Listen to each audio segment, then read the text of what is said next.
We have with us Mr. Frank Valeriote, who is Member of Parliament and Deputy Whip Liberals. Mr.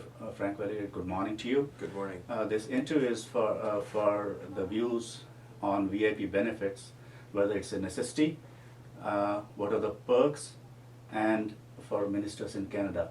We are trying to compare exactly what the benefits the VIPs get in Canada compared to India and Asian countries, because some of the benefits, even we are not sure if they really do good, because in two instances the traffic was stopped for a minister and the ambulance could not reach the hospital in proper time. Resultantly, the patient died. In another instance, there was a disabled boy who was at the airport, so it took time for him to go to the airport because there was a special lane in India at the Delhi airport. There is a special lane for VIPs, and later on at the international airport it takes time to reach the aircraft because it's a big airport. So the golf cart was actually not given to the disabled child and was rather given to the VIP.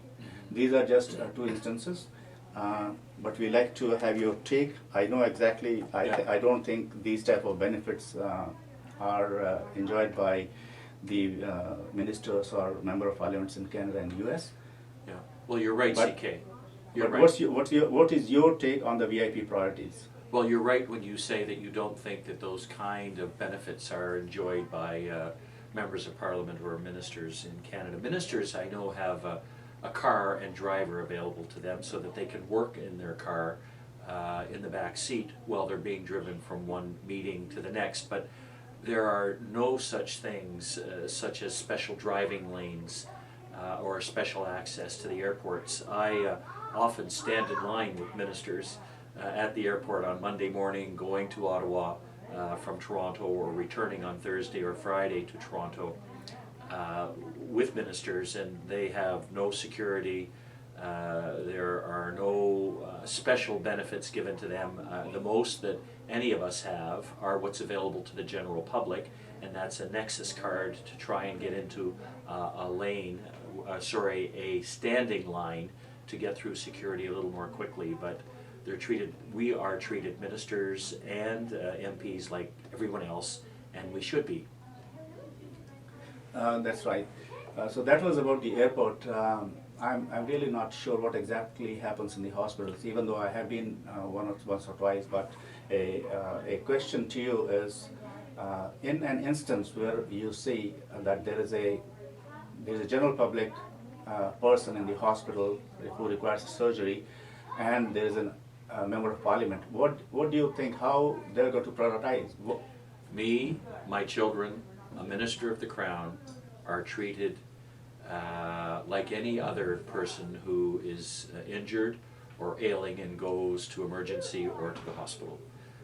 I've sat many hours in a waiting room waiting to be seen, and I know ministers of the Crown are treated the same way. We don't deserve, nor do we seek, any kind of special treatment. Just because you become an MP or a minister doesn't raise you to a level of deity in some way. I mean, we're all normal, regular people. So I don't believe that any special treatment should be given or is required. Thank you. Now, I've been in Canada for quite some time, and I know you personally too. You're a down-to-earth person. I've seen you gate crashing on many of the events in the communities. I personally think it's good, but has it ever come to your mind that the way the South Asians are seen right now, some of them are seen as security risk, and you just gate crash, whether it is in an Eid event or in the temples. Yeah. Have you ever has it ever come to your mind that you should have security for that reason? Or Yeah, I've never feared for my safety, ever. Not in this community, not in any community that I've been, either outside of Guelph, and not in any cultural community do I ever fear for my safety. I'm welcome in every community, and frankly, not just me, but other politicians are completely welcome and need no security. Unless there's an actual security risk, where an actual threat has come to my office, which has happened once or twice, but you know, in those cases we simply call the police, they investigate it, and it's forgotten after that if nothing materializes. So no, I don't think there's any discomfort that any MP or minister has when they go to events as I go to in Guelph. So this actually is a sort of the style which you follow. It could be a very good style to counter threats actually, because you're in the public, all the time openly. So when you're trying to solve their problems or in very close networking with them, any issues what they have, they will straight away bring it to you. Well, this is that's an excellent point you make, actually, CK, because the nice feature about Canadian politicians is that they are accessible to the public at all times, by phone, walking into my office. People come into my office all the time and say, "Has Frank got a minute to speak to me?" And if I'm not in a meeting, either by conference call or with someone here, I go out and greet them, we sit down, we talk. I'm stopped on the street all the time, I'm stopped at events all the time, and I know I'm not the only MP that does that. One of the important features of Canadian politics is being accessible to the public at all times. Now you have been in the Parliament for quite some time. Has any member of Parliament or minister brought in a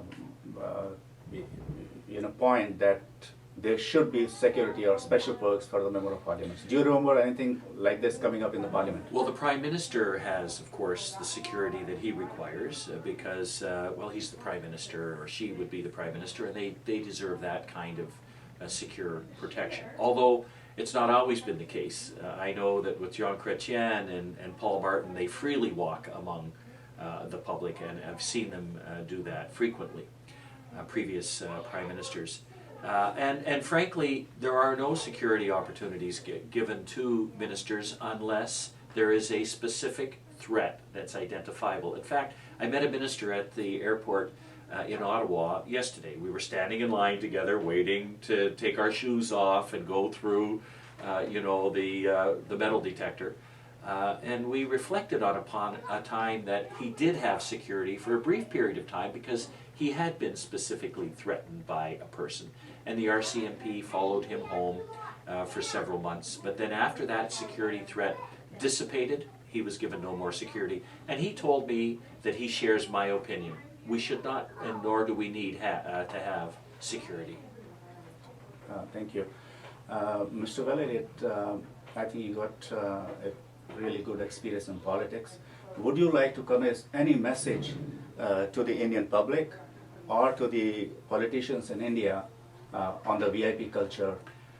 Well, I'm always reluctant